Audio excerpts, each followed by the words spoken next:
నేను మీ శ్రీదేవి తొట్టెంపూడి సజ్జార ఆడపడుచుని. 13 ఎకరాల్లో కొన్ని ఇల్లులు, 3 మెయిన్ రోడ్లు, 2 చెరువులు, పాల కేంద్రాలు, 1 రేడియో రూమ్, స్కూలు, 5 దేవాలయాలు, 2 పల్లెలు ఉన్న చిన్న గ్రామం నాది. మీరెప్పుడన్నా విన్నారా? మీరెవరన్నా విజిట్ చేశారా? నా ఊరి పేరు చాలా గమ్మత్తుగా ఉంటుంది. ఏంటో చెప్పేనా? ప్యాపర్రు. ఎస్, మీరు విన్నది కరెక్టే. PYAPARRU, ప్యాపర్రు. నేను చిన్నప్పటి నుండి నా ఊరి పేరు ఒక్కసారి చెబితే ఎవ్వరికి అర్థమయ్యేది కాదు. ఏం పేపరు, న్యూస్ పేపరా, వైట్ పేపరా అని అడిగేవాళ్ళు. నాకు మా ఊరంటే చాలా ఇష్టం. నేను చిన్నప్పుడు మా ఊరు చాలా పెద్దగా అనిపించేది. నేను పెద్దయ్యాక మా ఊరు చాలా చిన్నగా అనిపిస్తుంది.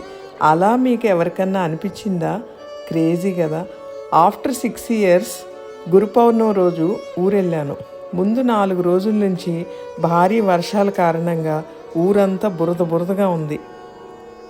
మేము చిన్నప్పుడు మట్టి రోడ్డు మీద నడిచి భయంగా దిగి కాళ్ళు కొడుక్కున్న చెరువులు, ఇంకా అలాంటి రోడ్స్ ఉన్న ఆ ఊరు జనం కోసం ఏ మార్పు లేకుండా అలానే ఉన్నాయి. ఎంతోమంది మేధావుల్ని తయారు చేసి ప్రపంచం నలుమూలలకి అందించిన నా పాఠశాల ఏ పురోగతి లేకుండా అలానే ఉంది. ఊరు జనం అందరి అభివృద్ధి కోరుకుని ఆశీర్వదించిన శివాలయం, చర్చిలు, మసీదు ఏ అభివృద్ధి లేకుండా అలానే ఉన్నాయి. పశు వైద్యశాల ఉన్న నా ఊర్లో మనుషులకి వైద్యశాల కూడా లేకపోవటం నాకు చాలా బాధ కలిగించింది.